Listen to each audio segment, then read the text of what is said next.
तो जैसे जैसे जांच आगे बढ़ रही है, कुछ ना कुछ खुलासे भी सामने आ रहे हैं। इस बीच चढ़ावा चोरी पर एक और खुलासा हुआ है। क्या है देखिए, एक रसीद बुक मिली है और देखने में एकदम असली लगती है, लेकिन आरोपियों ने फर्जी रसीद ये बुक छपवाई थी। इससे वो चंदा अपनी जेब में रखते और किसी को भनक तक नहीं लगती थी। ये देखिए, ये फर्जी रसीद बुक। तो आरोपियों से जब चढ़ावा चोरी और फर्जी रसीद बुक पर सवाल किया गया तो देखिए जरा कैसे वो बचते और भागते नजर आए। क्या कहोगे अपनी सच्चाई में? तुमने चंदा चोरी की है? चंदा चोरी तुमने की है? चंदा चुरा लेते हैं, गाड़ी बुक करी थी। अपने सफाई में कुछ कहोगे? अपने सफाई में कुछ कहोगे भाई? अपने सफाई में कुछ कहोगे? अपने सफाई में कुछ कहोगे? रास्ता आप लोग कैसे आयो हैं, सीओ हैं, इनके नेतृत्व में यहाँ पर आरोपियों को बैठाया गया। पहली गाड़ी जो है वो स्कॉर्पियो है। तो फर्जी रसीद से आरोपी कैसे चंदा चोरी करते थे वो डिटेल भी आपके सामने रख देते हैं। देखिए, चढ़ावा चोरी के 3 आरोपियों को पुलिस ने रिमांड पर ले लिया है। अनुकल्प, लवकुश और करुणेश। ये 40 घंटे की हिरासत में है। आरोपियों से पूछताछ में एक और बड़े फर्जीवाड़े का खुलासा हुआ। आरोपियों से राम जन्मभूमि तीर्थ क्षेत्र की पुरानी फर्जी रसीद बरामद हुई। ये रसीद बिल्कुल असली जैसी ही है और इसमें राम जन्मभूमि तीर्थ क्षेत्र का लोगो भी है। आरोपियों ने कबूल किया है कि फर्जी रसीद पैसे ऐंठने का बड़ा जरिया थी।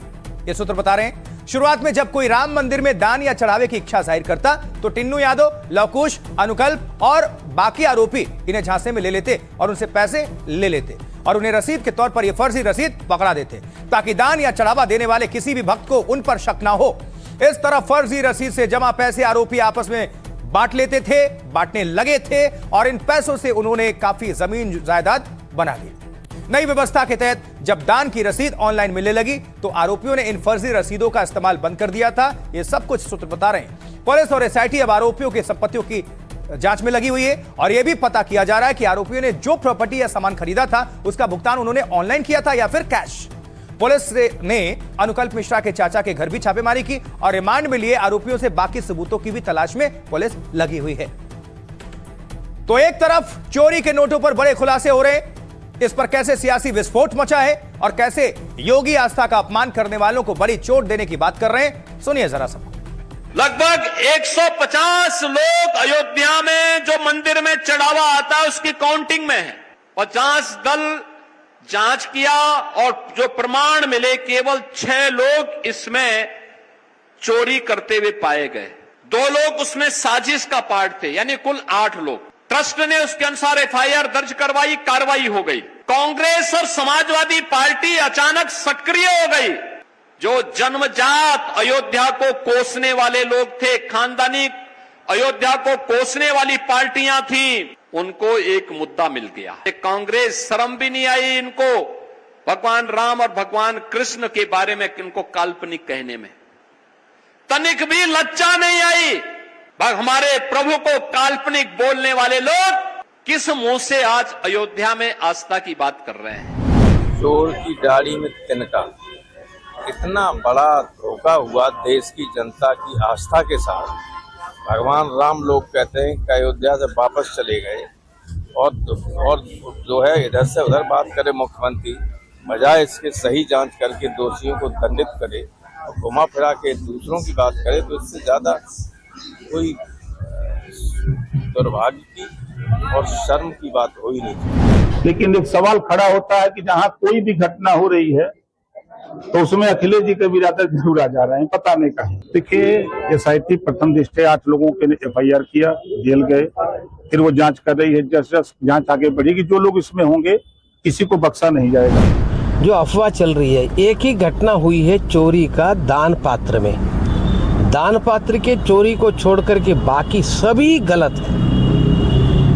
केवल दान पात्र की चोरी की जो भी विषय है उतना मात्र के लिए यहाँ है, बाकी सब व्यवस्थाएं ठीक चल रही है। इसके अलावा है हमारे पास, उस दिन दिखाए भी, जिसको चाहिए वो आ जाए, देखे, परखे, अगर उनकी रसीद नहीं मिली रसीद ले ले, सब हमारे पास सुरक्षित रखा है, ऐसे कोई समस्या नहीं। पकड़े गए।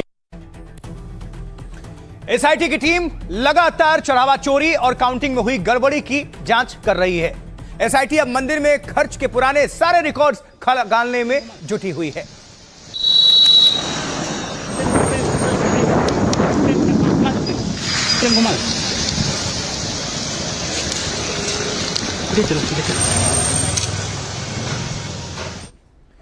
एसआईटी की ऑडिट लिस्ट में सबसे पहले है प्राण प्रतिष्ठा का कार्यक्रम। करीब 2.5 साल पहले हुई रामलला की प्राण प्रतिष्ठा कार्यक्रम में 100 करोड़ से ज्यादा खर्च हुए। एसआईटी अब एक एक बिल और बाउचर जांचेगी और पता करेगी कि खर्च के नाम खेला तो नहीं हुआ, मतलब भ्रष्टाचार।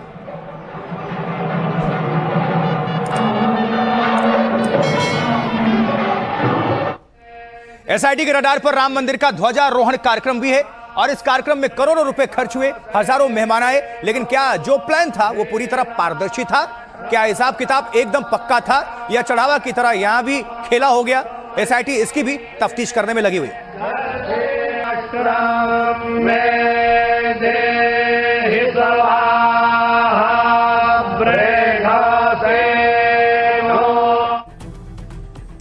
और अब एसआईटी ने जांच का दायरा कहां तक बढ़ाया है, कौन कौन से कार्यक्रम और कितने पैसे की डिटेल वो खंगाल रही है, सब कुछ जान लीजिए। आपके सामने डिटेल्स रखने जा रहे हैं। देखिए, प्राण प्रतिष्ठा एसआईटी राम मंदिर के हर बड़े आयोजन का खर्च जमा करने में जुट चुकी है। रिकॉर्ड के मुताबिक प्राण प्रतिष्ठा पर सबसे ज्यादा 113 करोड़ रुपए खर्च हुए। इसमें वीआईपी हस्तियों और नेताओं समेत करीब 8,000 मेहमान पहुंचे थे। एसआईटी 22 जनवरी 2024 की प्राण प्रतिष्ठा में हुए खर्च के बिल खंगाल रही है, पता कर रही है कि क्या वाकई जितना बिल दिखाया गया उतना खर्चा भी किया गया और क्या बिल और वाउचर असली हैं, दान रसीद की तरह कहीं फर्जी तो नहीं है, इसमें भी तो फर्जी वाला नहीं हुआ। ऑडिट रिपोर्ट के मुताबिक टेंट्स और शामियाना में 36 करोड़ रुपए खर्च किए गए। प्राण प्रतिष्ठा के दिन पूजा में करीब 31 करोड़ रुपए का खर्चा आया। पोस्टर, बैनर्स और प्रचार प्रसार में करीब 21 करोड़ रुपए खर्च किए गए।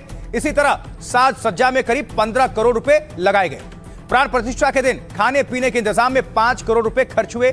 ध्वजारोहण राम मंदिर में 25 नवंबर 2025 को भव्य ध्वजारोहण का कार्यक्रम हुआ, आपको याद होगा। ऑडिट रिपोर्ट्स के मुताबिक इस कार्यक्रम में 10 करोड़ रुपए से ज्यादा खर्च हुए।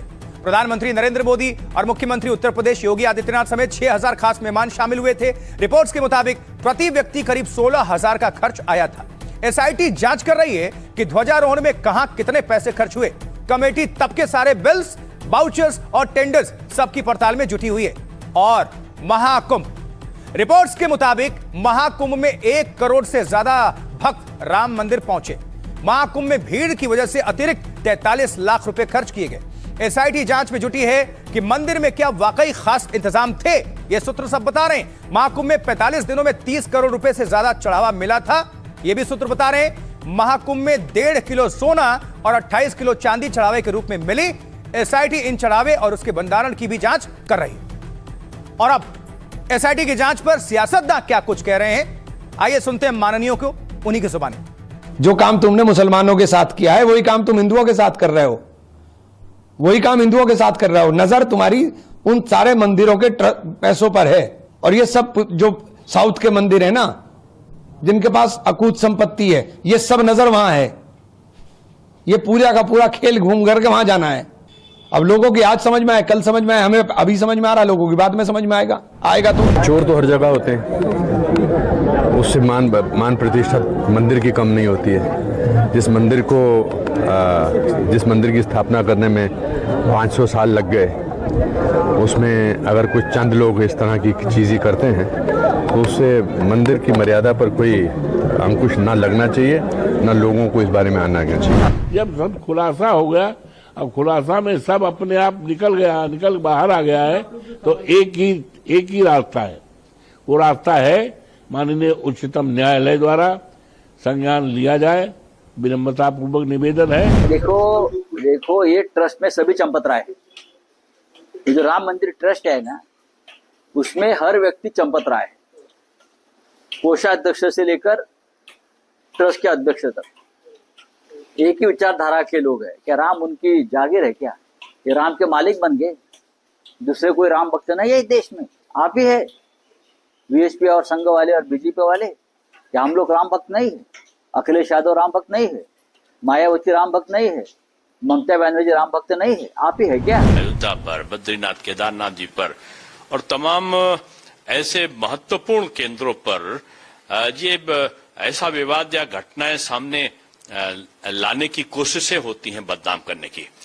त्रुटि जो है उसमें दंड के अपराधी उनको दंड मिलना चाहिए और दंड मिल रहा है और मिलेगा, उसमें मेरी टिप्पणी नहीं है। लेकिन ये भी देखने वाली है कि जब जांच चल रही उसके पहले ही लोग अपना एजेंडा तय करके अपना निर्णय सुना देते हैं। देखिए, एसआईटी की प्रिलिमिनरी इंक्वायरी का जो रिपोर्ट है पब्लिक के सामने, वो दिखा रहा है कि 70 ऐसे इंसिडेंट्स उनके सामने आए हैं जहां पर चोरी हुई है, जूतों में, कपड़ों में, यहाँ वहां लेके लोग जा रहे। और ये भी रिजाइन करने से क्या तुम्हारे पाप नहीं धुल जाते जो तुमने पहले किया है जब तुम वहां पर मौजूद थे? किसने मलाई खाया है ये तो बताना पड़ेगा ना। ये हमारे हिंदू भाई बहनों की आस्था का गला घोट दिया आपने। सारे विपक्ष की स्थिति खिसियानी बिल्ली खम्बा नोचे, तो बस बिना मतलब में चिल्ला रहे हैं। क्या मतलब है समझ में नहीं आता।